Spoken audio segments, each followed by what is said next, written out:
বর্তমানে আপনার যদি কন্টেন্ট মনিটাইজেশন সেটআপ আসে, তাহলে কি আপনি পুরনো যে পে আউট আছে সেটার মাধ্যমে আপনি লিঙ্ক করবেন, নাকি নতুন করে আপনি পে আউট মেক করবেন বা তৈরি করবেন বা সেটআপ করবেন? অনেকে জিজ্ঞেস করছেন এই বিষয়টা। তো আজকের এই ভিডিওতে ক্লিয়ার করব, যেহেতু সবার পুরনো পে আউট নেই, সেই ক্ষেত্রে এক একজনের ক্ষেত্রে বিষয়টা এক এক রকমভাবে দাঁড়াবে। আজকের এই ভিডিওতে এক্সপ্লেন করব এবং কি আপনাদেরকে বোঝানোর চেষ্টা করব। যদি চ্যানেলে নতুন এসে থাকেন, ভিডিওতে লাইক দিবেন, চ্যানেল অবশ্যই সাবস্ক্রাইব করে দিবেন। তো দেখুন, কন্টেন্ট মনিটাইজেশন বর্তমানে ইনভাইটেশনের মাধ্যমে দিচ্ছে, সেক্ষেত্রে যখন তখন যে কেউ কিন্তু কন্টেন্ট মনিটাইজেশন পেতে পারে। তো সেই জন্য অনেকের ক্ষেত্রে দেখা যাচ্ছে কি কন্টেন্ট মনিটাইজেশন সেটআপ চলে আসছে, কিন্তু অন্য কোনো মনিটাইজেশন নেই, যেমন স্টার নেই, অ্যাডস অন রিচ নেই, তারপর ইনস্ট্রিম অ্যাডস নেই, কোনো মনিটাইজেশন নেই। তো যাদের আগে থেকে কোনো ধরনের কোনো মনিটাইজেশন টুলস সেটআপ করা নেই অলরেডি বা ইনকাম করতেছে না, তাদের ক্ষেত্রে কিন্তু কোনো পে আউট সেটআপ নেই অলরেডি, ঠিক আছে। আর যাদের হচ্ছে ধরে নিন শুধুমাত্র স্টার আছে, তাদের ক্ষেত্রেও কিন্তু একটা পে আউট আছে ধরে নিন। যাদের ক্ষেত্রে অ্যাডস অন রিলস আছে, তাদের ক্ষেত্রেও ধরে নেবেন একটা পে আউট আছে। আর যাদের ইনস্ট্রিম অ্যাডস আছে, তাদের ক্ষেত্রেও কিন্তু একটা পে আউট আছে। অর্থাৎ যাদের মনিটাইজেশন সেটআপ করা আছে যে কোনো একটা টুল, তাদের ক্ষেত্রে পে আউট সেটআপ আছে, ঠিক আছে। তো যাদের হচ্ছে যে মনিটাইজেশন সেটআপ করা আছে অলরেডি একটা টুলস, সেক্ষেত্রে আপনাদের ক্ষেত্রে যদি মনিটাইজেশন সেটআপ আসে, যেমন কন্টেন্ট মনিটাইজেশন যদি আসে, সেক্ষেত্রে আপনাদের কি করা উচিত? আসলেই পুরনো পে আউটে সেটআপ করা বা লিঙ্ক করা উচিত হবে, নাকি নতুন করে আপনি পে আউট সেটআপ করবেন? এই বিষয়টা ক্লিয়ার করতেছি প্রথমত, তারপরে যাব দ্বিতীয় যারা আছে তাদের ক্ষেত্রে। তো বিষয়টা হচ্ছে কি, আপনার যদি আগে থেকে পে আউট সেটআপ থাকে, তাহলে আপনাকে কি করতে হবে?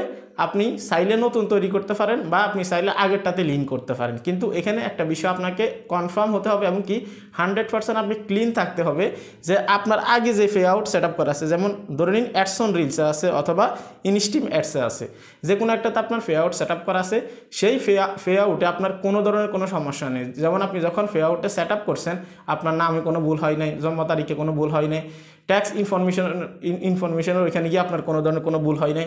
সেক্ষেত্রে যখন আপনি 100% ক্লিন থাকবেন বা ক্লিয়ার থাকবেন যে আপনার আগের পে আউটে কোনো ধরনের কোনো সমস্যা নেই, সেই ক্ষেত্রে আমি আপনাদেরকে সাজেস্ট করবো আপনারা চাইলে পুরনো যে পে আউট আছে সেটা আপনারা লিঙ্ক করতে পারেন বা সেটাতে আপনারা কন্টেন্ট মনিটাইজেশনের ইনকামটা আপনারা নিতে পারেন, ঠিক আছে।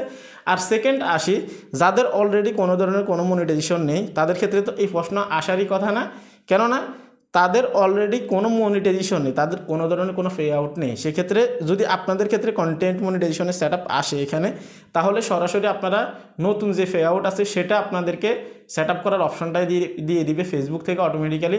যেহেতু আপনাদের আগে থেকে পে আউট নেই, তাহলে আপনাদের ক্ষেত্রে এই প্রশ্নটা আসারই কথা না। অনেকে বলতেছেন ভাই পুরনো পে আউটে যদি আমরা সেট আপ করি, তাহলে এই ক্ষেত্রে আমাদের কোনো ধরনের কোনো সমস্যা হবে কি না? তো দেখুন, কোনো ধরনের কোনো সমস্যা হবে না যদি আপনার পে আউটে আগে থেকে কোনো সমস্যা না থাকে। তো আমি আপনাদেরকে বলবো, আপনারা যদি আগে থেকেই ওই পে আউট থেকে ইনকাম করতেছেন, পেমেন্ট আসে সবসময়, বা আপনার যে পে আউট আছে এটা ক্লিন আছে, সেই ক্ষেত্রে আপনি সেট আপ করবেন। অন্যথায় আপনি চাইলে কিন্তু কন্টেন্ট মনিটাইজেশনের ক্ষেত্রে নতুন একটা পে আউট কিন্তু আপনি তৈরি করতে পারেন, ঠিক আছে। এখন এখানে আপনারা যদি বলেন ভাই আপনি কি সাজেস্ট করবেন, সেক্ষেত্রে আমি দুইটাই সাজেস্ট করব। যেহেতু আপনার যদি আগে থেকে ক্লিন কোনো পে আউট থাকে, সেক্ষেত্রে আপনি এক ক্লিকে কিন্তু আপনার এটাকে সেট আপ করতে পারতেছেন বা আপনার কোনো ধরনের কোনো ঝামেলা হবে না, ঠিক আছে। আর যদি আপনার কোনো পে আউট না থাকে, সেক্ষেত্রে কিন্তু আপনি নতুন করে সেট আপ করতে পারেন, সমস্যা নেই। এই বিষয়টা নিয়ে অনেকে অনেক চিন্তায় ছিলেন যে কন্টেন্ট মনিটাইজেশন অলরেডি আসতেছে, অনেকে দেখলাম কমেন্টও করছেন আপনারা যে ভাই পুরনো পে আউটে যদি আমরা কন্টেন্ট মনিটাইজেশন সেট আপ করি বা লিঙ্ক করি, কোনো সমস্যা হবে কি না। আমি যে বিষয়গুলো আপনাদের সামনে উল্লেখ করলাম, এগুলো মেনে যদি আপনারা সেট আপ করেন, কোনো ধরনের কোনো সমস্যা হবে না। আর আগে থেকে আপনারা জেনে নেবেন আপনার পে আউটটা ক্লিয়ার আছে কিনা, ঠিক আছে। এ ছিল কমপ্লিট ভিডিও। কন্টেন্ট মনিটাইজেশন যেহেতু গণহারে ইনভাইটেশন আসতেছে, বর্তমানে একটু অফ আছে বা ইনভাইটেশনটা একটু কম আসতেছে, যদি আপনাদের আসে তারপরেও যখন আপনাদের পুরনো পে আউট থাকবে, সেক্ষেত্রে অন্তত একবার কমেন্ট করবেন বা জিজ্ঞেস করবেন যদি আপনার মনে কোনো সন্দেহ থাকে। তারপর আপনাদেরকে প্রয়োজনে আবার সাজেশন দেবে ইনশাল্লাহ। তো আজকে এখানে বিদায় নিচ্ছি, ভালো থাকবেন, সুস্থ থাকবেন, আল্লাহ হাফেজ।